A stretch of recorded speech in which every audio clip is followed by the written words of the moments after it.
Does anybody remember the original Gulf War?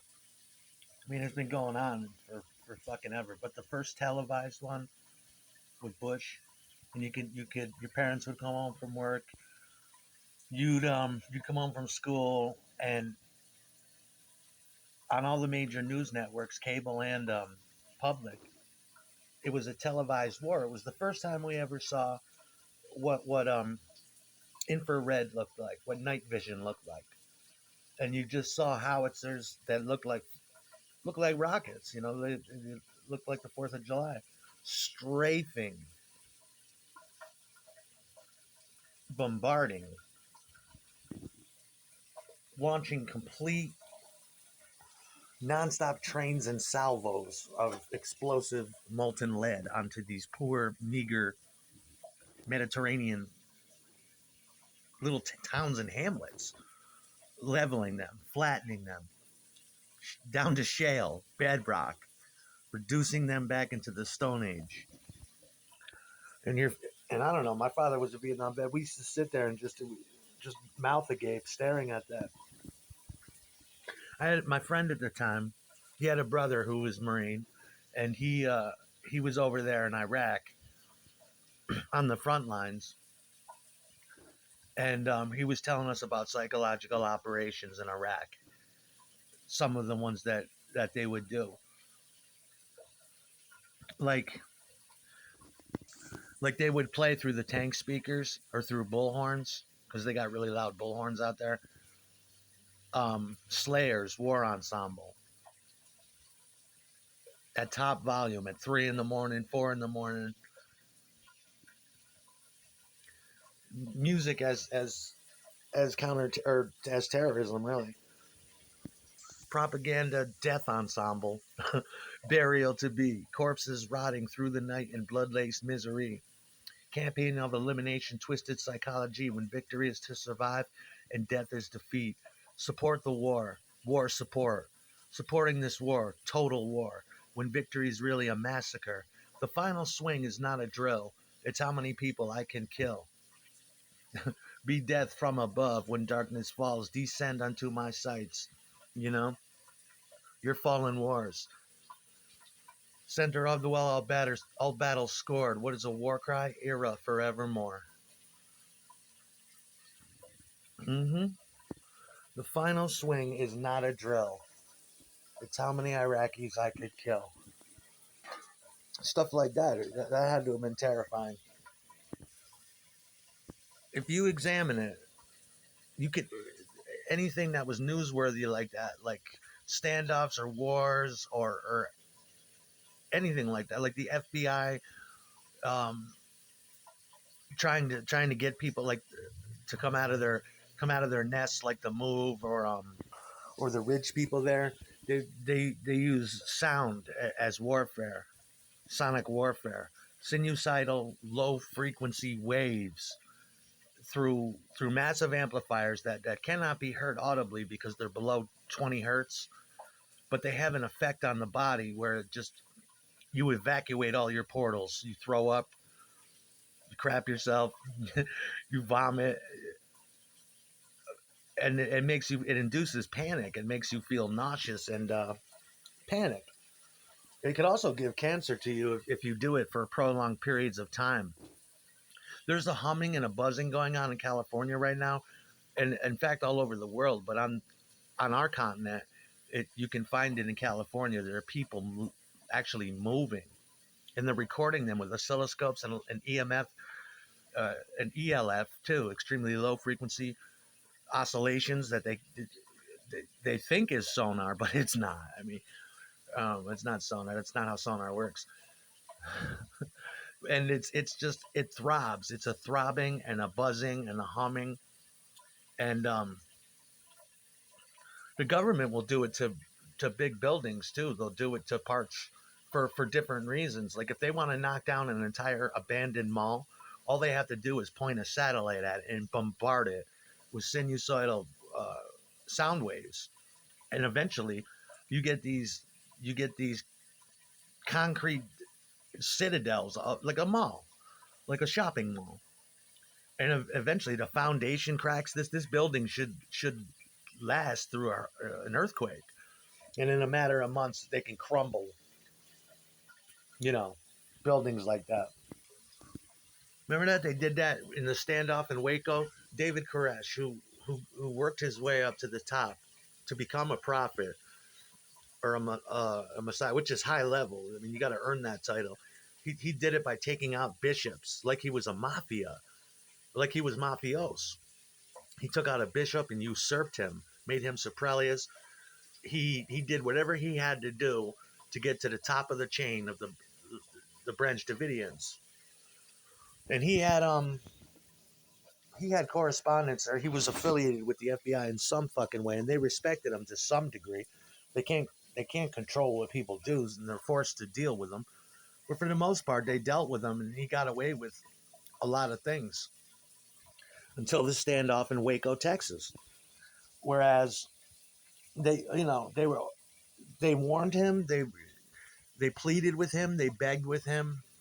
30 days, wasn't it? And they tried to gently remind him. They played Nancy Sinatra's "These Boots Are Made for Walking" around the clock at him, just to remind him, I've got a brand new pack of matches, and someone's gonna get burned. You keep saying you got something for me, but what's right is right, and you ain't been right yet. These boots are made for walking, and that's just what they'll do. One of these days in the 30, these boots are gonna walk all over you. Are you ready, boots? I got a brand new pack of matches. Firebomb. Fucking out of here. 30-day standoff. Wouldn't that drive you nuts after a while? You've been messing where you shouldn't have been messing. And now someone else is getting all your best. That just gives me cold chills. I mean, if I heard that, I'd come out with my hands up. I'd be like, fuck it. I got a brand new pack of matches, and you're bound to get burned for 12 hours at a time. These boots are made for walking. No, fuck that. They did it in Vietnam. They did it in Vietnam by by working on their religious beliefs about death. They would play in the jungles. They would blare stuff about being lost in the afterlife, and about dying, psychological warfare. I told you this before, on certain and they weren't like on certain they would drop propaganda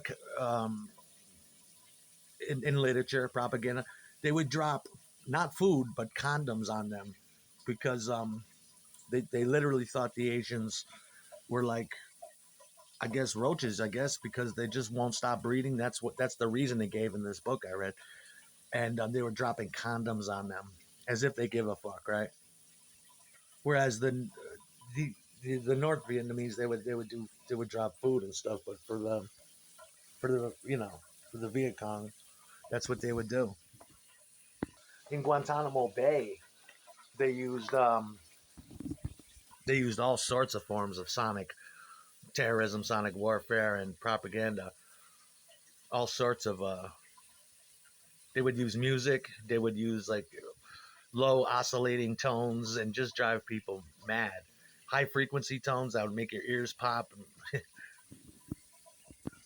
The Gulf wasn't the Gulf wasn't so bad, only in the way that it lasted almost 20 years or maybe more. The conflict goes back, but by that time war was pretty advanced, and you couldn't really see what you were strafing, what what you were blitzing with all that firepower, and it made it a little bit easier. It was physically intensive though. They still had to hand load those rockets and howitzers, and they're like 80 pounds apiece. And if you look at the footage, I mean, they're every at least every 5 seconds they're firing. Those are two men actually loading those manually. Whereas the Vietnam War was physical. It was a little bit more physical. It wasn't like the Civil War where you run up and kill somebody with a musket, but you could actually see your target.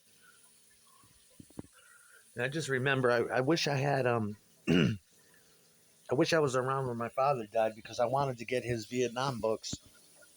He was a soldier. He was a big red one, but he also had, like I do, had a love for photography and recording.